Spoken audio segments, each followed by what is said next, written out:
Hello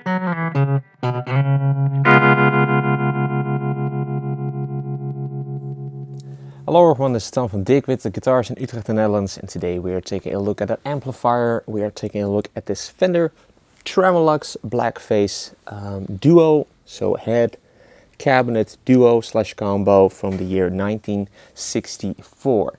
We actually obtained this really cool amp combo from one of our very good friends who was also a former employee, who is a total gearhead that knows a whole lot about cool amplifiers by Fender from this type of era, and also just gear in general, like guitars, pedals, everything. So very much a gear enthusiast, but he needed to make a little bit of room, so he decided to pass this one on to us so that we can then hopefully pass it on to you if you are so interested or so inclined, and if this wonderful amplifier is still available as you are viewing this very video. So yeah, let's get into this amp model. This was shortly produced, only from 1964 up until 1966. And as we can tell, this is a head and a cabinet. So these are two units that can be separated with these little knurled knobs. I'll just quickly demonstrate it to you. Then you can remove the head off of the cabinet and move them around to your own liking. 30 watts, 30 watt head, and with two channels. We have a normal channel and a vibrato channel. Both of these channels have two inputs, a bright switch, volume control, treble EQ and bass EQ on both sides, but obviously the vibrato channel has a vibrato slash tremolo with the speed control and the intensity control. Then obviously we have the name of the amp and the LED light. And back in the 1980s this amp was heavily modified, and so I'm guessing that at some point in its lifetime this also had a master volume control or so. And this has been removed because this has been totally kind of rebuilt and been brought back to its former glory using newer parts. But the tubes, I believe, are original. But yeah, this used to have also a knob, which is no longer there, and now capped off with this little black cap, if you will. No reverb on this amp as it was designed, so that's kind of unique. Yeah, just for further details on all of the things that have been changed about this amp are more detailed in the listing, so be sure to head over to the link in the description if you are interested in this amp to learn more about that. The cabinet, the speakers are two 10-inch speakers, so one on each side, and these that are currently in here are also non-original, but the originals are included, but they need to be reconed in order for you to install them if you so wish. But now we are running with Jupiter 10 SE speakers, 10-inch speakers, so two of them, which just sound really great, but yeah, non-original. So all in all, this little duo is very much player grade, a player grade example. You can also tell that it has definitely seen a whole lot of gigs, also been on the road in its lifetime, and but yeah. The actual amp has been kind of restored and rebuilt to its original type of specs. Further details in the listing. Go to our website if you're so interested. If you are also interested in buying this amp, please do know that this is local pickup only, because amps like this, they are very fragile. Some mailmen and some people like in the warehouse of these big mail firms, if you will, tend to not be all that careful. So, and this thing it's not light, so you know, if it gets like dropped, that's quite dangerous and quite a big risk. So yeah, local pickup only, just so you know if you're interested in this amp. Now, with all of that being said, let's hear what it actually sounds like. I will be using for this demo this really awesome Gibson made to measure Murphy Lab light aged 1957 reissue Les Paul standard gold top with a Bixby. Really awesome guitar, a one-off. Actually, if you're also interested in learning more about this very guitar, I will put a link to the video demo of this guitar in the description, and please do give that a watch, because awesome guitar, which sounds really awesome, which you will also hear in a minute. So yeah, just going to let you hear what both of the channels sound like, as well as the normal channel, as the vibrato channel is going to mess about with the EQs a bit, and first going to give you some clean tones, and I'll also be giving you some dirty tones, for which I will be using the Riverside Multi-Stage Drive by Strymon. Let's get to that part and take this vintage 1964 Fender Tremolux head cab combo for a spin.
you.